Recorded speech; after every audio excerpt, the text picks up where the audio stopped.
Welcome to my channel. आज हम adjective से रिलेटेड कुछ इंपॉर्टेंट पॉइंट बताने जा रहा हूँ।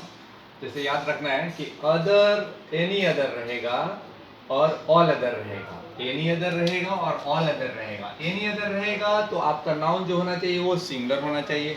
ऑल अदर रहेगा तो नाउन जो होना चाहिए प्लूरल होना चाहिए। तो एनी अदर और ऑल अदर में एक डिफरेंसेस है।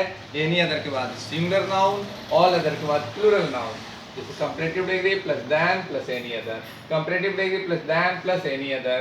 तो सेंटेंस हो गया he is better than any other boy in the class, he is better than all other boys in the class. अब आपको हम बताने जा रहे हैं नो अदर और नो में क्या डिफरेंसेस है। कब लगाइएगा नो और कब लगाइएगा नो अदर। जब एक ही सेम ग्रुप में हम कंपैरिजन करेंगे, जैसे एक क्लास का एक बच्चे का तुलना उसी क्लास के दूसरे बच्चे से करेंगे तो नो के बाद अदर लगेगा। No other boy in the class is as good as he. लेकिन यदि हम एक ग्रुप का दूसरे ग्रुप से कंपेयर करेंगे तो नो के बाद अदर का इस्तेमाल नहीं कीजिएगा। सेम ग्रुप में रहेगा तो अदर का इस्तेमाल कीजिएगा, डिफरेंट ग्रुप में रहेगा तो अदर का इस्तेमाल नहीं कीजिएगा। जैसे इंडिया का सिटी का तुलना लंदन का सिटी से कर रहे हैं तो डिफरेंट ग्रुप हो गया, तो यहाँ पर नो के बाद अदर का इस्तेमाल नहीं होगा। No city in India is as good as London. अब आइए ये लेट जो है, अगला पॉइंट है लेट जो है, ये पॉजिटिव डिग्री है, इसका कंपैरेटिव दो होगा, लेटर भी होगा लेटर भी होगा, और इसका सुपरलेटिव भी दो होगा, लेटेस्ट भी होगा और लास्ट भी होगा। याद रखना है लास्ट जब भी इस्तेमाल कीजिएगा जब तीन चीज रहेगा, तीन आदमी रहेगा या तीन से अधिक रहेगा तभी लास्ट का इस्तेमाल कीजिएगा। दो के लिए लास्ट का इस्तेमाल नहीं किया जाता है।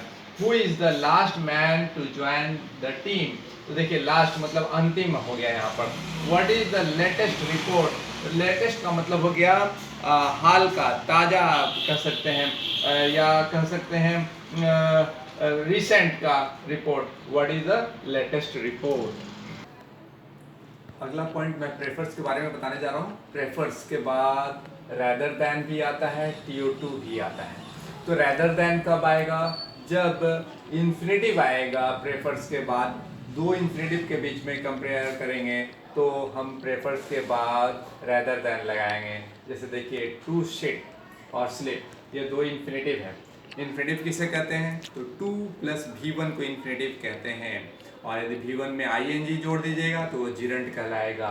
और इन्फिनेटिव दो प्रकार के होते हैं, एक होते हैं विथ टू और एक विदाउट टू इन्फिनेटिव होते हैं। विदाउट टू इन्फिनेटिव को कहते हैं बेयर इन्फिनेटिव। तो ये विथ टू है और ये विदाउट टू है।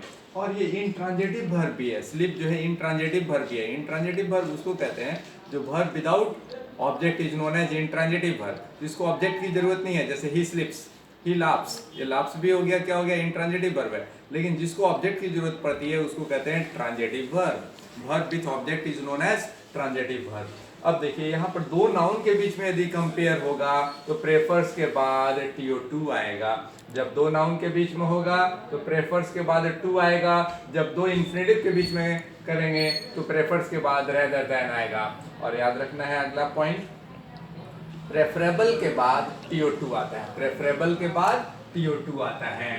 तो सेंटेंस है winter is preferable to summer. अब हम लोग देखते हैं फार्दर और फर्दर में क्या डिफरेंसेस है। फार्दर जो है दूरी की अधिकता को बताता है, दूरी को बताता है। और फर्दर जो है मतलब अतिरिक्त, एडिशनल, एक्स्ट्रा, है ना। Nothing can be farther from the truth, कुछ नहीं, सच्चाई से कुछ दूर नहीं रह सकता है।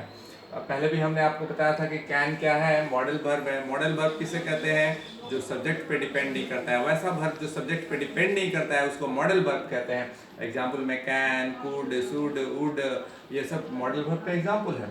फर्दर, एडिशनल, एक्स्ट्रा, ये मीनिंग हुआ। She gave no further statement, मतलब यहाँ देखिए कोई और अतिरिक्त स्टेटमेंट नहीं दी वो लेडीज, है ना। तो इस प्रकार से फर्दर और फार्दर में डिफरेंसेस मैंने आपको बताया।